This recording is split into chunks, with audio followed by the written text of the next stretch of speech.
வந்து ஒரு mini project பண்ணியிருக்கோம். மில்க் ஏடிஎம் 24/7 டிஸ்பென்சர் ஓகேங்களா? ஸோ இதுல வந்து பார்த்தீங்கன்னா, ஸ்டாக் வந்து 5 லிட்டர் அப்படின்னு சொல்லி நமக்கு இங்க காட்டிட்டு இருக்கு. ஸோ இத வந்து நம்ம சூஸ் பண்ணிக்கலாம். 250 500 எம்எல்லா இல்ல 1 லிட்டர் எவ்வளோ வந்து பால் வந்து வாங்குறீங்க அப்படின்னு சொல்லி நீங்க சூஸ் பண்ணிக்கலாம். அடுத்தது இங்க வந்து பிரைஸ் வந்து எவ்வளவு அப்படின்னு சொல்லி காட்டிட்டு இருக்கு. செலக்ட் குவான்டிட்டி செலக்ட் பண்ணுங்க அப்படின்னு சொல்லி காட்டுது.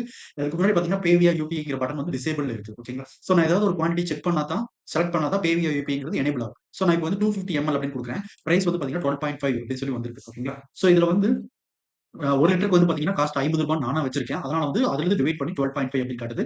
ஸோ ரெடி ஃபார் பேமெண்ட் அப்படின்னு சொல்லிட்டு சேஞ்ச் ஆயிடுச்சு. ஓகேங்களா? ஸோ இந்த பேவியா யுபிஐ பட்டன் வந்து பார்த்தீங்கன்னா, எனேபிள் ஆயிடுச்சு. ஓகேங்களா? ஸோ இத நான் கிளிக் பண்ணேன்னா, பேமெண்ட் பேஜ்க்கு போயிடுச்சு. யுபிஐ பேமெண்ட் பேஜ்க்கு போயிடுச்சு. இங்க வந்து பிரைஸ் வந்து எவ்வளோ ரூபாய்க்கு வாங்குறீங்க? 12.5 அப்படின்னு சொல்லி காட்டுது. ஸோ யுபிஐ ஐடி வந்து பார்த்தீங்கன்னா, நானா மேனுவலா வந்து டெமோக்காக ஒண்ணு வச்சிருக்கேன். ஸோ 1, 2, 3, 4, 5, 6 அப்படின்னு நான் குடுக்குறேன்.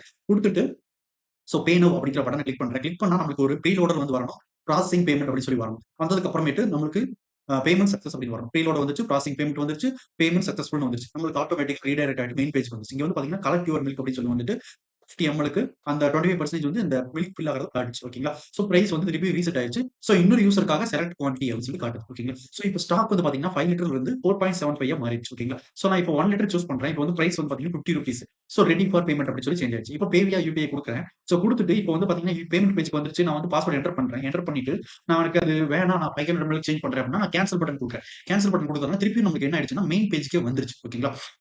ஸோ இப்போ நான் என்ன பண்ணிக்கலாம்னா, இதே மாதிரி ஆ நெக்ஸ்ட் பேமெண்ட் பண்ணிக்கலாம். 500 சூஸ் பண்றேன் அப்படின்னா, பிரைஸ் வந்து பார்த்தீங்கன்னா 25 அப்படின்னு மாறிடுச்சு. ஓகேங்களா? ஸோ இப்போ பே வியா யுபிஐ போயிட்டு நான் வந்து பேமெண்ட் குடுத்து அதையும் ப்ராசஸ் பண்ணுவேன். இப்போ ஸ்டாக் அப்படிங்கிறது 4.75 நம்மளுக்கு 1 லிட்டர் 0 ஆயிடுச்சு அப்படின்னா, நம்மளுக்கு அவுட் ஆஃப் ஸ்டாக் அப்படின்னு காட்டும். ஓகேங்களா? ஸோ இந்த ப்ராசஸ் வந்து பார்த்தீங்கன்னா, HTML, CSS, JavaScript அப்படின்னு சொல்லி யூஸ் பண்ணி இத பில்ட் பண்ணியிருக்கிறோம். இந்த டெமோ ப்ராஜெக்ட் வந்து பார்த்தீங்கன்னா 2 பார்ட்டா இருக்குது. நம்மளுடைய சேனல்ல யூடியூப் சேனல்ல ஜாவாஸ்கிரிப்ட் செஷன் 31 அதுல பார்ட் 1 HTML, CSS இருக்கும். பார்ட் 2ல வந்து பார்த்தீங்கன்னா, ஜாவாஸ்கிரிப்ட்ட எக்ஸ்பிளைன் பண்ணியிருக்கேன்.